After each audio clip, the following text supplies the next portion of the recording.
اللہ رب العزت نے ہر امت اور قوم کو کسی فتنے اور آزمائش میں ہمیشہ مبتلا کیا ہے، جس کی خبر پیغمبروں نے اپنی اقوام کو دی۔ امت محمدیہ کے لیے ایک بڑی آزمائش وحشی اور درندہ صفت قوم کے خروج کی شکل میں لکھ دی گئی ہے، جس کے وقوع پذیر ہونے میں کوئی شک نہیں کہ آخری نبی محمد صلی اللہ علیہ وآلہ وسلم نے احادیث مبارکہ میں اس فتنے کی خبر نہایت وضاحت کے ساتھ دی ہے۔ اس قوم کا نام یاجوج ماجوج ہے۔ یاجوج ماجوج حضرت نوح علیہ السلام کے تیسرے بیٹے یافت کی اولاد میں سے ہیں۔ یہ لوگ شمال مشرقی ایشیا میں زندگی بسر کیا کرتے تھے اور اپنے ارد گرد کے علاقوں پر ہمیشہ وحشیانہ حملہ کیا کرتے تھے۔ ان کی آبادی چین سے مغرب میں ترکستان تک پھیلی ہوئی تھی۔ روایتوں میں آتا ہے کہ یاجوج ماجوج بنی آدم میں سے ہیں اور اگر انہیں پوری دنیا میں چھوڑ دیا جائے تو تباہی مچا دیں گے اور لوگوں کی معیشت تباہ کر ڈالیں گے۔ ان میں سے ہر کوئی آدمی اس وقت تک نہیں مرتا جب تک اپنی 1000 یا اس سے زیادہ اولاد نہ دیکھ لے۔ ان کے چہرے تہ بتہ ڈھال کی طرح ہیں۔ یہ لوگ لمبے قد کے ہیں جو صنوبر کے درخت کی مانند ہیں۔ ان میں سے سب سے لمبا شخص 3 بالش تک کا ہوتا ہے۔ یہ جس جاندار کے پاس سے گزرتے ہیں اسے کھا جاتے ہیں۔ یہ موسم بہار میں اپنی غاروں سے نکلتے ہیں اور سبزہ کھاتے ہیں۔ ان کے پنجے اور دانت درندوں کی طرح ہیں۔ ہزاروں سال پہلے اس زمین پر اللہ کے ایک نیک بندے کی حکومت تھی جنہیں ذوالقرنین کے نام سے جانا جاتا ہے۔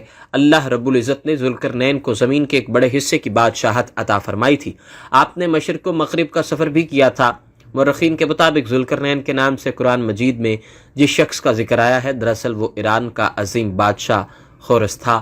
جب حضرت ذوالقرنین نے شمال کا سفر کیا تو آپ کا گزر مشرقی ترکستان اور مغلستان کے علاقوں سے ہوا۔ یہ علاقے 2 عظیم پہاڑوں کے بیچ آباد تھے اور پہاڑ کے اس پار یاجوج ماجوج رہا کرتے تھے، اور ان لوگوں نے ذوالقرنین سے یاجوج ماجوج کے فتنے کی شکایت کی اور کہا یہ قوم بار بار ان علاقوں میں حملہ کر کے فساد پھیلاتے ہیں، لہٰذا حضرت ذوالقرنین نے وہاں ایک دیوار تعمیر کروائی جو لوہے اور پگھلے ہوئے تانبے سے بنوائی تھی۔ دیوار کی تعمیر مکمل ہونے کے بعد آپ نے اللہ کا شکر ادا کیا کہ یہ دیوار وقتی طور پر حفاظت کرے گی، لیکن ہر چیز فنا ہو کر رہتی ہے اور ایک دن یہ دیوار بھی ٹوٹ جائے گی اور یاجوج ماجوج ان علاقوں سے نکل کر تمام زمین پر پھیل جائیں گے، جیسا کہ اللہ نے قرآن مجید میں ارشاد فرمایا، یہاں تک کہ جب یاجوج ماجوج کھول دیے جائیں گے اور وہ ہر بلندی سے دوڑتے ہوئے آئیں گے اور سچا وعدہ قریب آ لگے گا۔ ایک روایت میں ہے کہ بے شک یاجوج ماجوج روزانہ دیوار توڑتے رہتے ہیں، جب وہ مکمل ٹوٹنے کے قریب ہوتی ہے انہیں سورج کی شعاعیں نظر آتی ہیں، اتنے میں ان کا بڑا کہتا ہے چلو باقی کل توڑیں گے،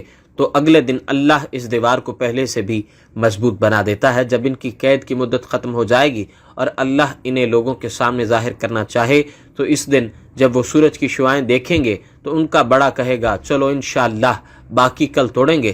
جب وہ اگلے دن آئیں گے تو انشاءاللہ کہنے کی برکت سے دیوار اتنی ہی ہو جائے گی جتنی چھوڑ کر گئے تھے، وہ باقی دیوار توڑ کر باہر آ جائیں گے۔ دیوار توڑنے کے بعد یہ زمین میں خوب قتل و غارت کریں گے۔ یہ سب قیامت کے قریب ہوگا۔ حضرت عیسیٰ علیہ السلام ان کی ہلاکت کی دعا فرمائیں گے تو اللہ ان کی گردنوں میں کیڑے پیدا فرمائے گا جس سے یہ فوراً مر جائیں گے۔ زمین پر ان کی لاشوں کی بدبو پھیل جائے گی۔ پھر اللہ ایک قسم کے پرندوں کو بھیجے گا جو ان کی لاشیں اٹھا کر جہاں خدا چاہے گا پھینک آئے گا۔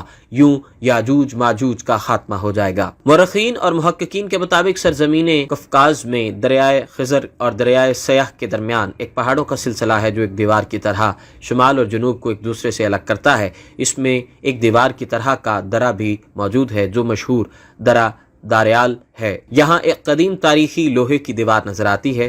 اس بنا پر بہت سے لوگوں کا نظریہ یہ ہے کہ دیوار ذوالقرنین یہی ہے، جبکہ کچھ مورخین دیوار چین اور دیوار ترمز کو دیوار ذوالقرنین منتخب کرتے ہیں۔